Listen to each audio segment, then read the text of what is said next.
Welcome to this short video about using databases at the Phoenix College Library.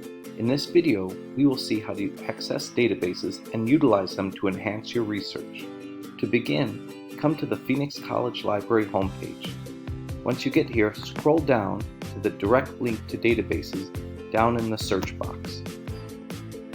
When you click on the link, we'll arrive at the database main page. Our databases. We have over 100 databases, and before we move forward, you should understand what a database is. So these are subscription services that we pay for, but they're free to all Phoenix College faculty, student, and staff. When you click on one of these databases, you will have to log in with your MEID and password, but other than that, you can use them anytime, anywhere you have internet access. Most of these databases will provide you with thousands or even millions of articles from newspapers, magazines, and academic journals, but we do have a few that cover ebooks. You can also access ebooks, and we have a few that cover films. So we have everything from educational films, documentaries, foreign films, and even popular Hollywood films that you can access for free through the databases. So to get started, I just want to demonstrate a couple so that you can see how they're a little bit different, but also what they have in common. So to get started, I'm going to go to the Start Here category, and we say Start Here because these are some of our biggest databases and they cover just about any topic. So I'm going to click on Academic Search Premier, and when I do for the first time, it will bring me to the login page. So I'll put in my MEID and password, and then the database will open up just like this. Now, oftentimes I recommend students use the advanced search option because you can limit your search to exactly what you want and put in certain filters. But just to show you how it works, I'll use the general search. So one of my favorite sports is baseball. So I'm just going to do a quick search on baseball. You can see I have over 100,000 results, and these are all articles about baseball, right? But I used a very general search term, so I expected to get a lot of options.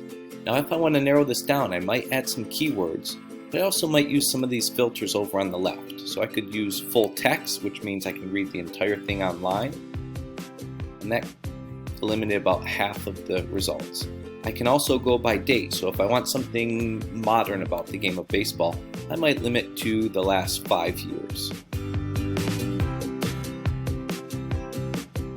And I've cut those further, so I'm down to 3,000. Still a lot, but getting better, right? Below that, I might go to resource type, so maybe I only want academic journals with peer-reviewed articles, or maybe I just want newspapers. I want just kind of a current reporting on the game, right? I can also come down to some of these subject terms and add terms.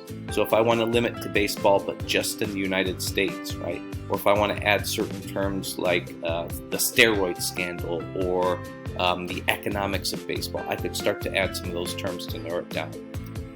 Once you have the search you want and you start looking at some of the articles, you can click on the article and it will pop up right in your browser. So you can see here, sometimes there's a short abstract about a paragraph that will describe and summarize what the article is about. You can see I can read the whole article right here in my browser. And then this is something that pretty much every database will have in common. They come with a set of tools. Right? So with this article, I can link to my Google Drive, so if I want to share it with my instructor or classmates, I can do that. I can print it.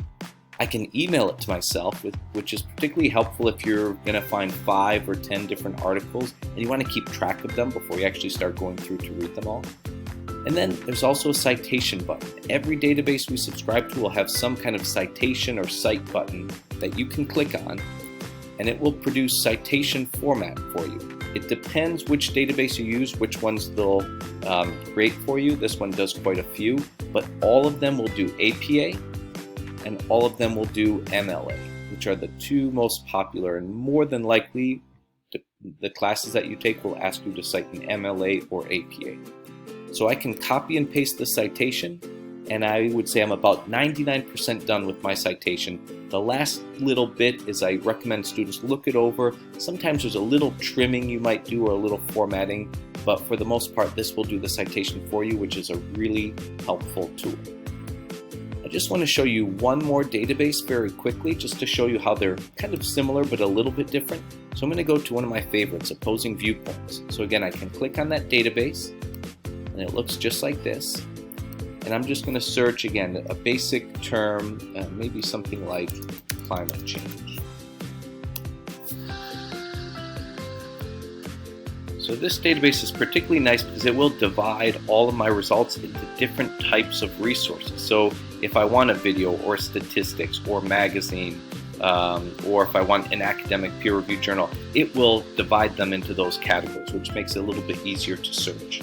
Once I find something that looks good, let's just say this first one looked good, I can click on it just like the previous database, and the article will show up in my browser just like the previous database. And it has some of the same tools like printing, linking the document, emailing, or doing the citation. Right? I can also link to Google Drive. So it has all the same tools as the last database. This one though has a couple extra ones. So I can translate this article. So if I'm more comfortable reading in Spanish or Japanese, I could do that. I can play around with the font size. If I have trouble reading off the screen, I want it to be bigger or smaller. And I can also listen to it. So if I'm cooking in the kitchen or running on a treadmill and I want to listen to this article, I can do that and just hear the article read to me. So databases are a really nice tool because you can search very easily. You have access to thousands and thousands of high quality material, and they come with these nifty tools that will help you make your research a little more efficient or a little bit easier. I hope you've enjoyed this video and it's helped you to get off to that first step to use a database. If you do have any questions, please make use of our 24/7 chat or set up a research coach appointment. Thank you.